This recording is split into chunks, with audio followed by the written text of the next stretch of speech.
Hi, welcome to Punchline Talks, the business breakfast briefers. I'm Mark Owen, and each week I invite a panel of business experts and civic leaders to talk about what's happening in the national newspapers. We also find out what's happening in their own individual business and their own individual business sectors. And finally, what's caught their eye in this week's Punchline. Before we start, I'd like to thank our wonderful sponsors. We've got Hazelwood's Accountants and Business Advisors, so big thanks to them. And let me introduce you to the panel. This week, we've got Clare Vertigen, MD of South West Apprenticeship Company, SWAC. We got Gary Patefield Smith, MD of Davison Walsh.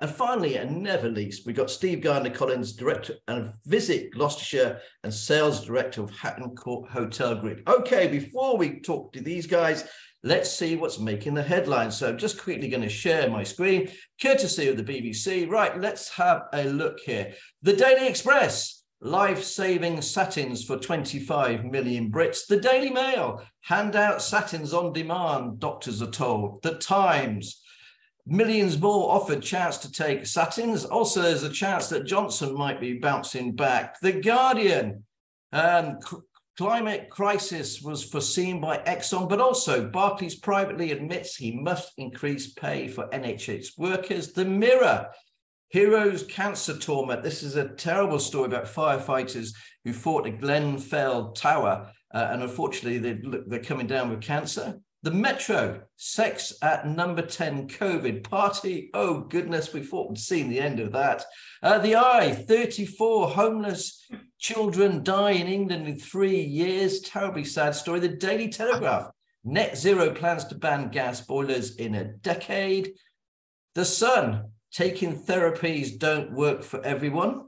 I wonder who they're aimed at.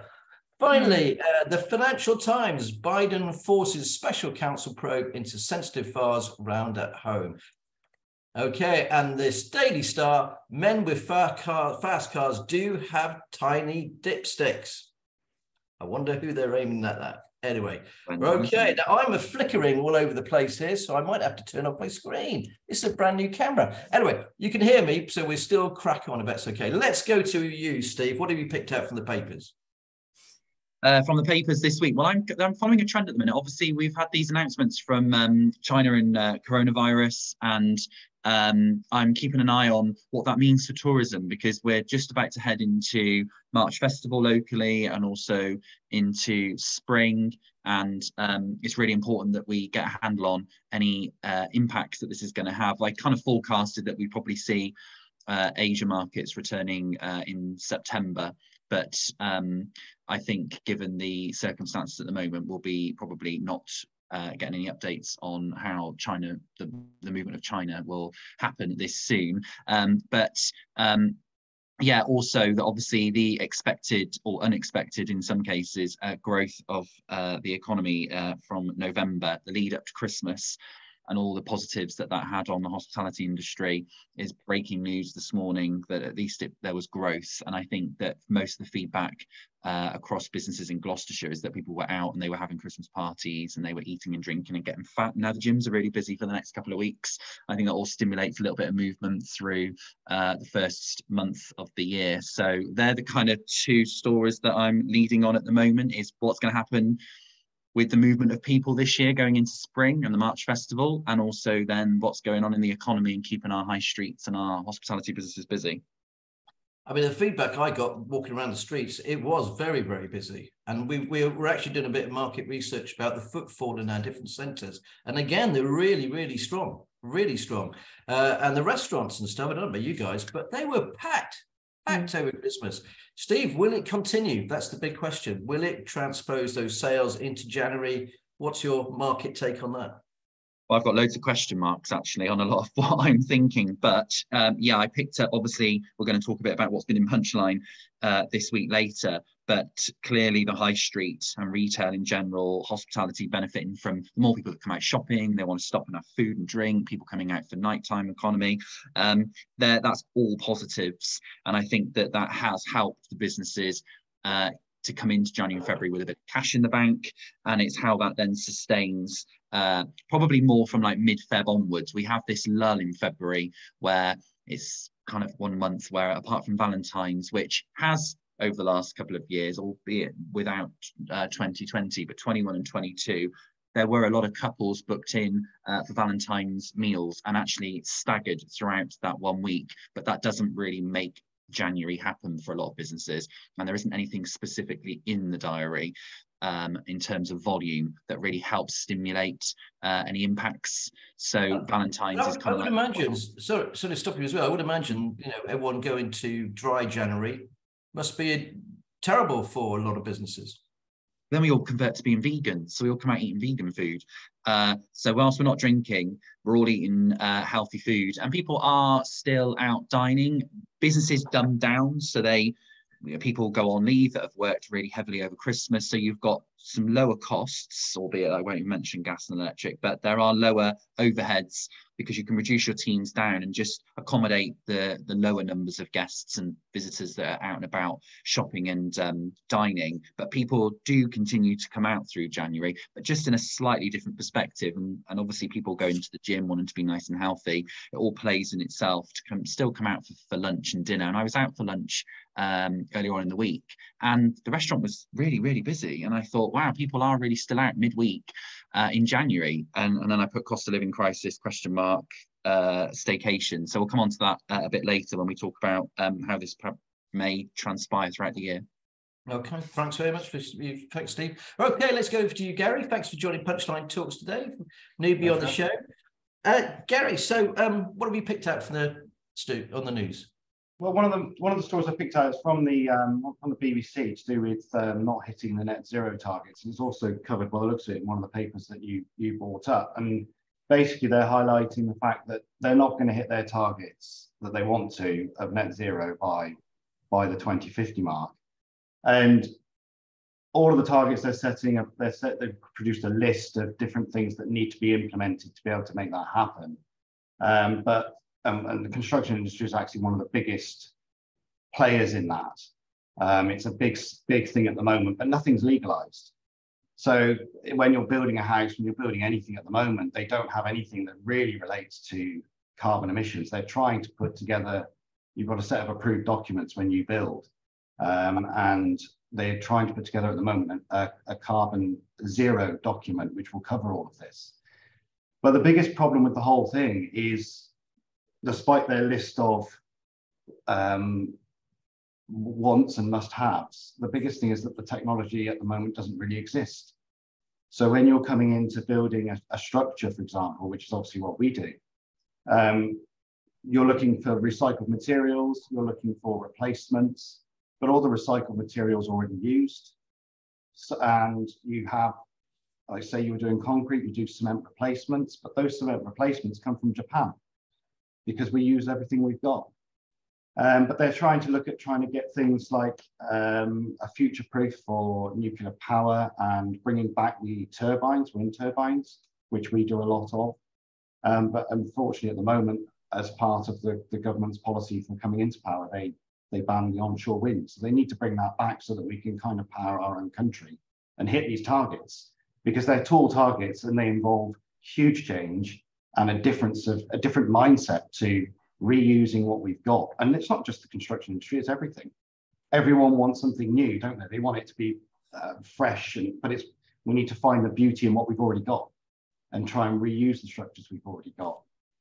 And it's, I always find, Gary, it's the waste. I was given a lovely box of chocolates from Marks and Spencer's that when you opened it up, it sang a nice little song, Jingle Bells went, and it lit up and all the rest of it. Anyway, I went to recycle it, and the technology that was actually in that box and the wiring and the circuit board and everything else, I was thinking, my goodness, what a waste of resource. What a waste of precious metal for a little box that sang over for Christmas. And I think that's the whole problem with the planet. What we're doing is consuming stuff. But going back to your thing about carbon zero and everything, you are right. There was a story in the front page, I think it was, of one of the nationals there saying about boilers, replacing boilers in 10 years. I mean, to what? I mean, well, how do you do it? It's a bit like the electric revolution as well. It's a great concept, but if everybody turned electric tomorrow, it wouldn't work. The infrastructure's not in place. It's great. It's a great idea, So when you come to designing, I mean, we'll just cover it later, but when you come to designing and doing your structural engineering stuff, are a lot of customers now asking you to be more green? Are they, they want the EV charging? No, because it costs money. Right. So as part of that, we now have to do, which isn't law yet, but it's the IStructE and the ICE, Institute of Civil Engineers, Institute of Structural Engineers. They've got net carbon tools. We've done all the courses to look at how we can pull it together. But it's an assessment. It's an assessment on top of what we already have to do.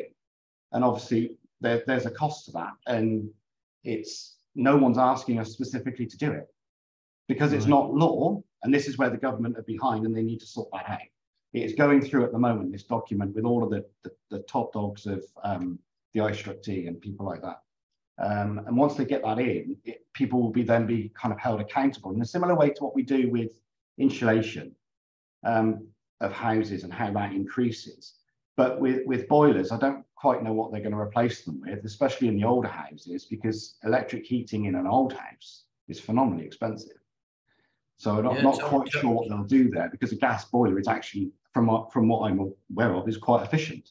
I'm not an expert on gas boilers, but the general consensus from some of the guys I work with on the design panel, the sustainability experts, is use less.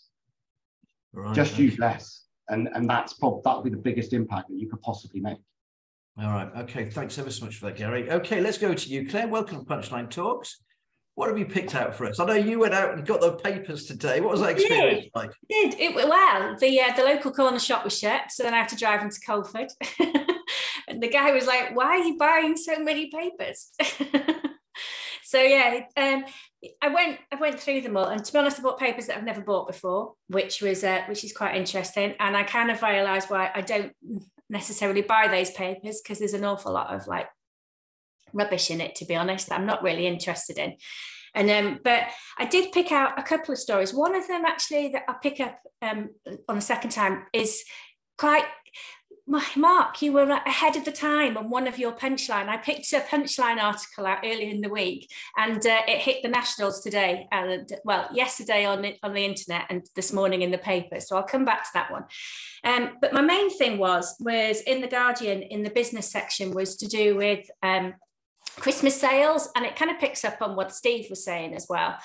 About how things have changed. Before I go into that, I just wanted to agree with Steve. I think buying habits of individuals have changed, and I didn't go out an awful lot over Christmas, but the first week of January I went out for dinner twice.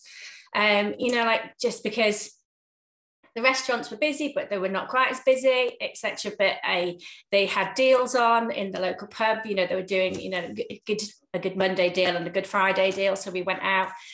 So I think the way that we buy has changed coming out of lockdown. But the article I was looking at, which has been picked up in a few of them actually, was the M&S enjoys bumper festive season, which took its biggest share of clothing and homewares in 7 years. And then its party wear and formal wear was up by 40%, and its food was up by 10.2%.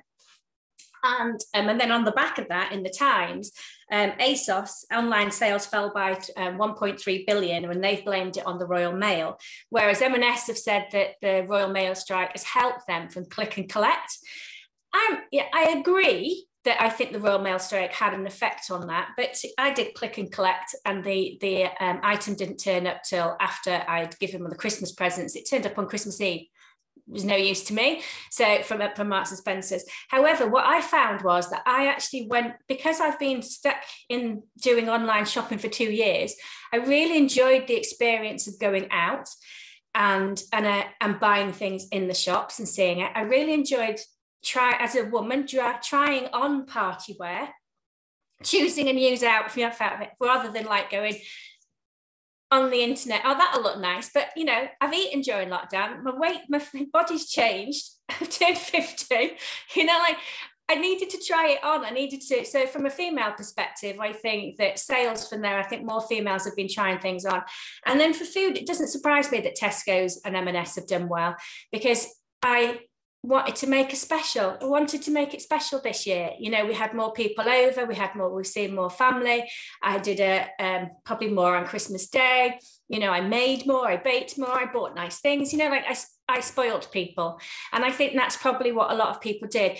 But again, my buying habits changed because I didn't do that all in December. I spread the cost out, and I think I started shopping and like planning what I was going to do back in sort of like October after half term.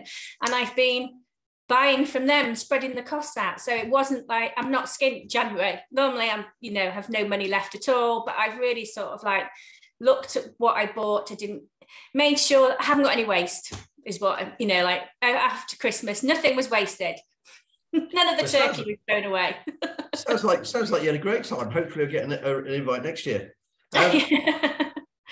Okay, thanks ever so much for that, Claire. Very interesting perspective of what's going on the high street as well. And I agree with you. I think a lot of people went out after the last 2 years being locked up, you know, to enjoy that shopping experience and eating out, which brings us very nicely back over to Steve in the hospitality sector. So, Steve, looking forward, I think last time you and I spoke was really about the problem in the hospitality sector was about recruitment, retention, getting chefs, getting waiters. How did that manage to wash itself through during the Christmas period, and how do you see it in the future? It's a bit like the cost of living crisis, where we're trying to remove everything now because we're not kind of in a crisis. We seem to get caught up in a wave of crisis, and it's like, what's next in 2022? Maybe in 2023 we'll just kind of ride whatever wave is thrown at us without, no offense, Mark, but the media hype, because I think that gets it very confusing, and it confuses the consumer and it confuses the business owner. The reality is we get through everything. We're human, we're British, we seem to get through everything, and we all survive, most of us.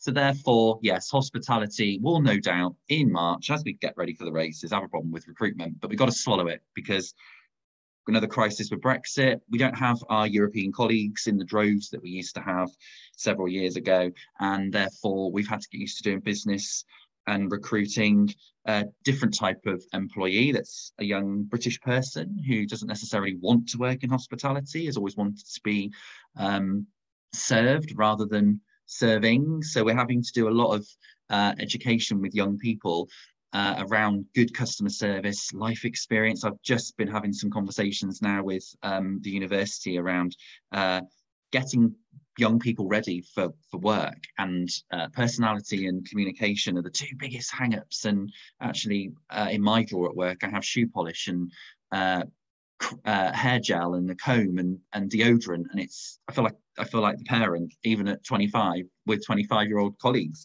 So anyway, we'll no doubt have a crisis. However, we will probably see spring and summer, as we do and have done all through COVID and the last couple of years, as another bumper cropper year, because I'm already looking at business on the books, and we're already seeing that staycation is here with us again. And I was quite shocked when I looked at it, but people are still not going abroad as in the volumes that they were. Maybe it's a new norm, fingers crossed for us hoteliers.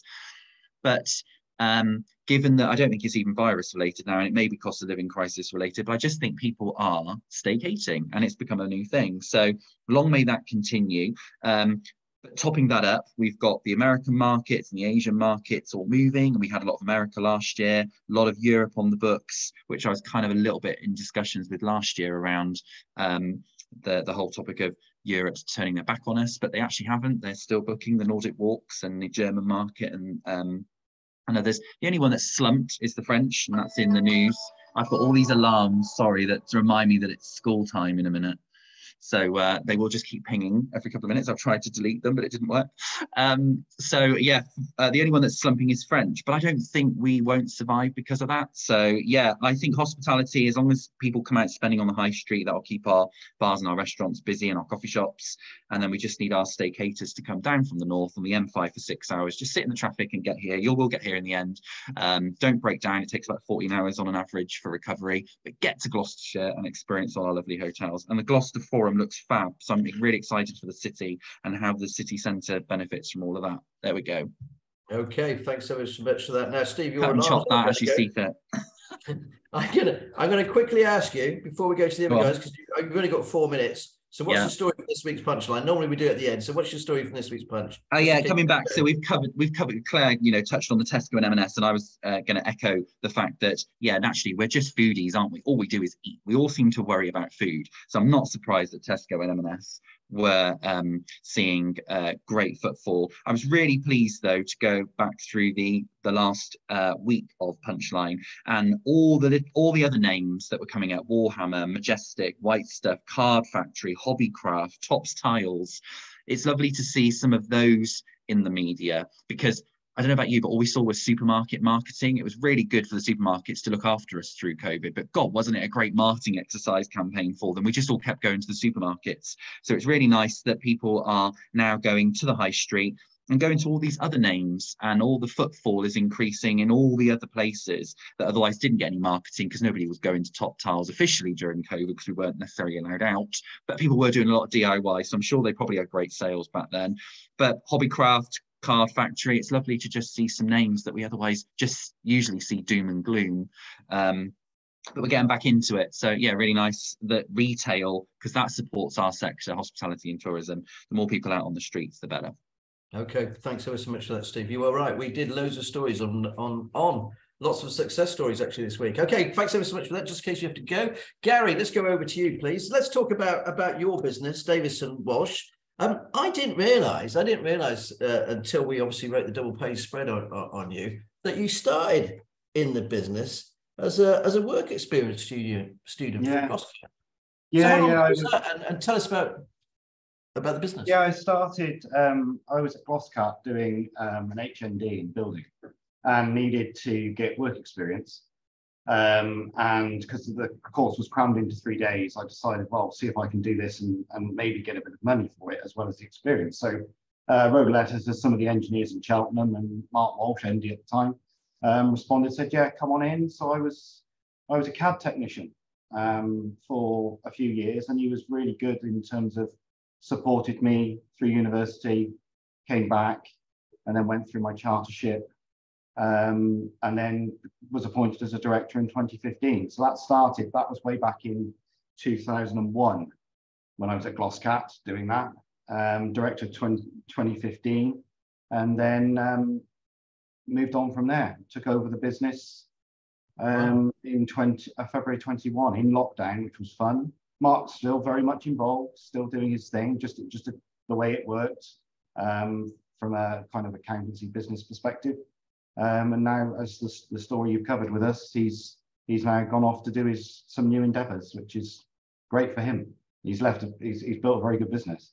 And for you to take over as well, I think it's a real, I mean, Claire would agree with me here. It's one of those things as an apprentice, and I've come across this quite a few times, but such a success story.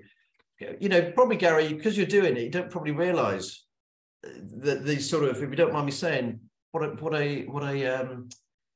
influence, you could be, I'm trying to think of the right word because the cameras all going all over the place. Well, what am I going to say, Claire? An ambassador. You're an ambassador for this, for the apprenticeship sector.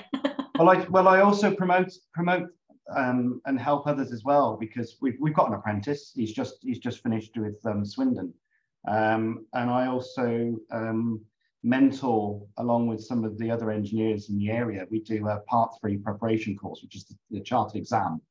It's a 6-week course.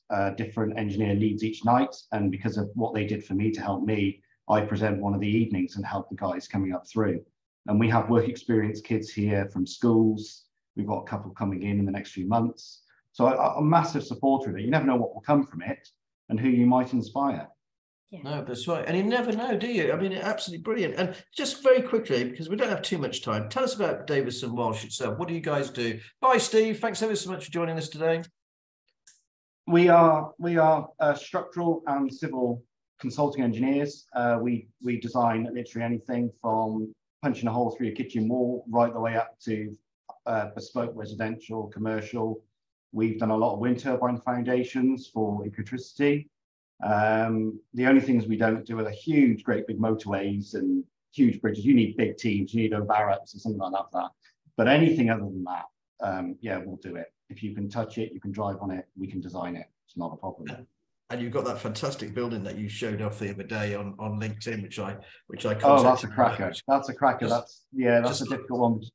You couldn't build above ground, so it all went underground. That started in 2016, I believe, the first trial. You've got to let us cover that one, Dave. You've got to let us cover that one, Gary. Anyway, right. Thanks ever so much for that. We'll come back to you in a second about the Punchline story. Right, Claire. I mean, I've known you for a long, long time. I was thinking the other day, I think it's 21 years, definitely 20. It is actually, it's definitely 20. I think it's coming over 20 years because you were one of our first clients, actually. Yeah, back when we were in the docks, in the quays. Well, that's we're back there now, but we've done full circle.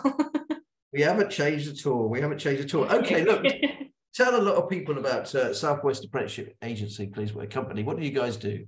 So SWAC, as most people know it, but South West Apprenticeship Company. We are head office is in Gloucester. We're actually based within part of Gloucestershire College, though we do have another office within City of Bristol College. We've got employed over 1,000 apprentices. I've been MD I've been part of SWAC for 14 years and MD for 12. We've employed apprentices across the whole of the South West. We've expanded into other areas. We've got apprentices in Merseyside up to North Yorkshire, engineers, fire and rescue, IT, admin, finance, anything that you can think of. A company will come to us and say, I've got a skills gap within the business. Really wanted to take on a new person to learn skills, to bring new talent to the business, etc. How do I do that?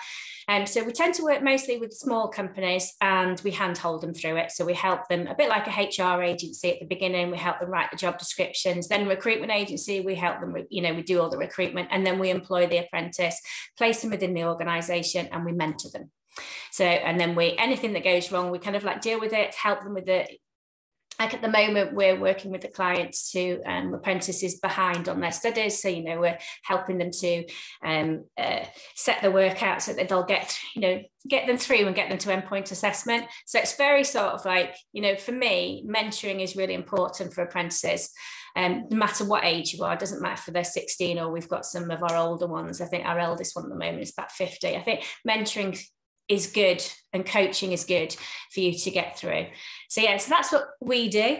I think we've employed maybe 400 in Gloucestershire because we've been doing it longer here, and then the rest is like here, there and everywhere. But love what we do.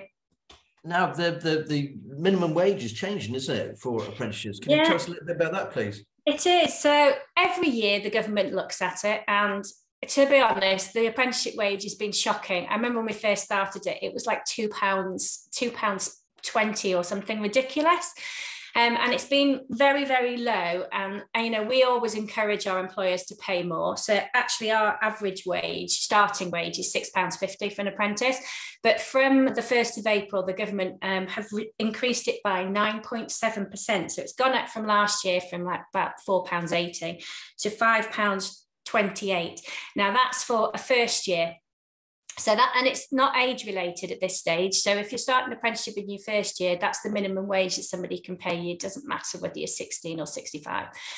And then on your second year, as soon as you've done the 12 months, and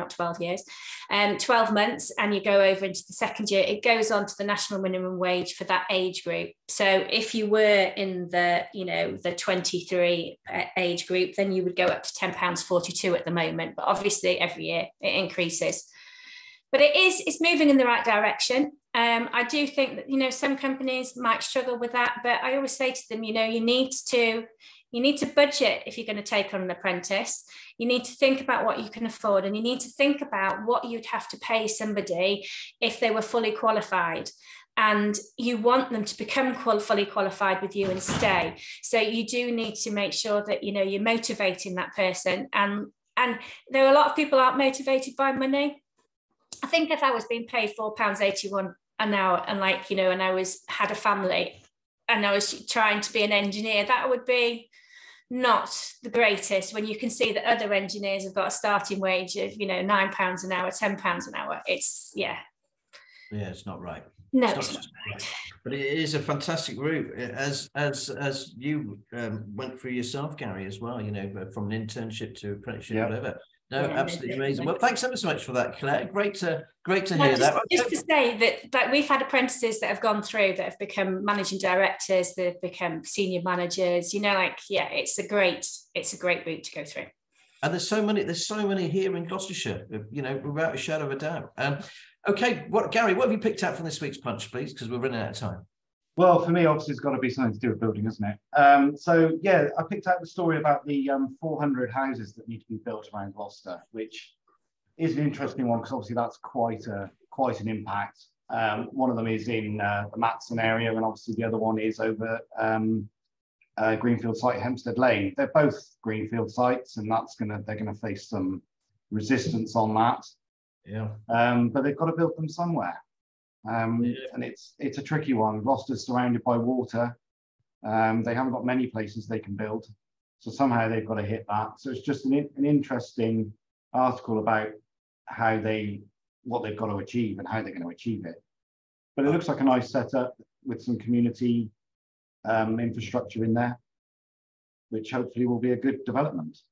No, I agree. And at the end of the day, they've got to live somewhere, and also it does create jobs. You know, all these businesses here in Gloucestershire, at the end of the day, we all need employment, different things. We all feed each other. Thanks ever so much for that, Gary. Okay, Claire, what have you picked up from this week's Punchline, please? So your sound turns off, I'm afraid. Sorry. Well, I was just going to say, I picked up something earlier this week which caused quite a debate in the office.